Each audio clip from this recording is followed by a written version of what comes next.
Pada hari sebelum Tuhan Yesus ditangkap, ia berkata kepada murid-muridnya, "Malam ini kamu semua akan tergoncang imanmu karena aku." Tetapi Petrus berkata kepadanya, "Biarpun mereka semua tergoncang imannya karena engkau, aku sekali-kali tidak." Yesus berkata kepadanya, "Aku berkata kepadamu, sesungguhnya malam ini sebelum ayam berkokok, engkau telah menyangkal aku 3 kali." Kata Petrus kepadanya, "Sekalipun aku harus mati bersama-sama engkau, aku tak akan menyangkal engkau." Setelah itu Tuhan Yesus beserta dengan murid-muridnya berjalan menuju ke Taman Getsemani. Setelah sampai ke Taman Getsemani, Yesus berkata kepada murid-muridnya, "Duduklah di sini sementara aku pergi ke sana untuk berdoa." Lalu ia membawa sertanya yaitu ketiga muridnya yang bernama Petrus, Yakobus, dan Yohanes. Lalu Tuhan Yesus berkata kepada mereka, "Hatiku sangat sedih, seperti mau mati rasanya. Tinggallah di sini dan berjaga-jagalah." Lalu Tuhan Yesus maju sedikit dan merebahkan diri ke tanah dan berdoa katanya, "Ya Aba, ya Bapa, tidak ada yang mustahil bagimu.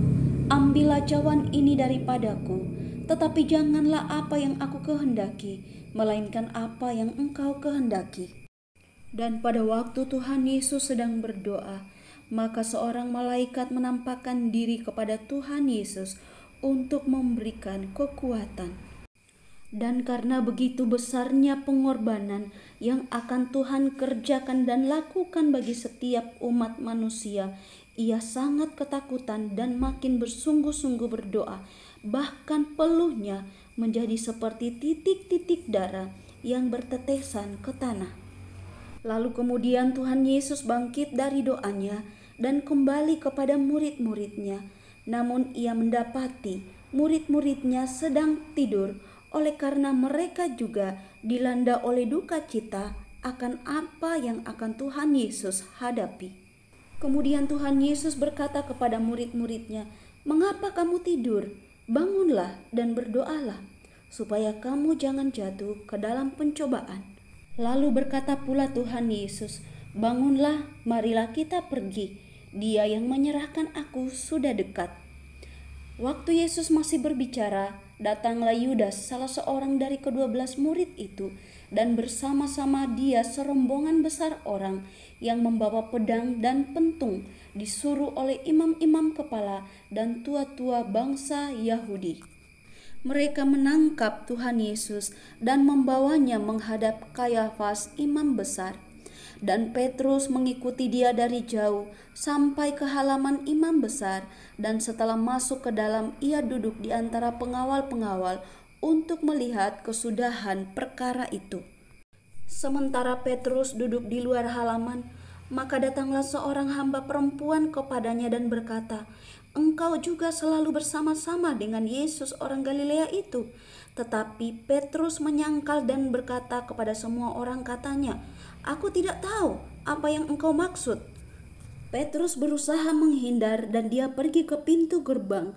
Namun di sana seorang hamba yang lain melihat dia dan berkata kepada orang-orang yang ada di situ, "Orang ini bersama-sama dengan Yesus orang Nazaret itu."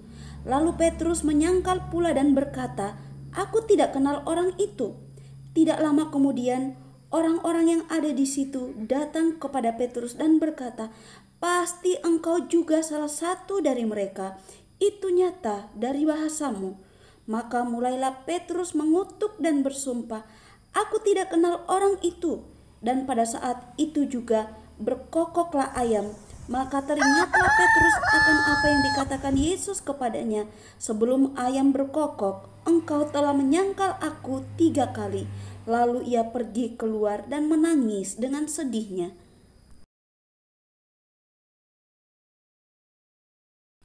Dan setelah Tuhan Yesus dibawa kepada Pilatus dan Herodes, dan orang-orang yang ada di situ terus berteriak, "Salibkan dia. Lalu mereka membawa Tuhan Yesus ke Bukit Golgota, Dan mereka menyalibkan dia, kedua tangan dipaku dan kedua kaki dipaku. Bersamaan dengan dia disalibkan dua orang penyamun, seorang di sebelah kanan dan seorang di sebelah kirinya. Kemudian seorang dari penjahat yang digantung itu menghujat dia, katanya, "Bukankah engkau adalah Kristus? Selamatkanlah dirimu dan kami." Tetapi yang seorang menegur dia, katanya, "Tidakkah engkau takut juga tidak kepada Allah, sedang engkau menerima hukuman yang sama?" Kita memang selayaknya dihukum, sebab kita menerima balasan yang setimpal dengan perbuatan kita. Tetapi orang ini tidak berbuat sesuatu yang salah.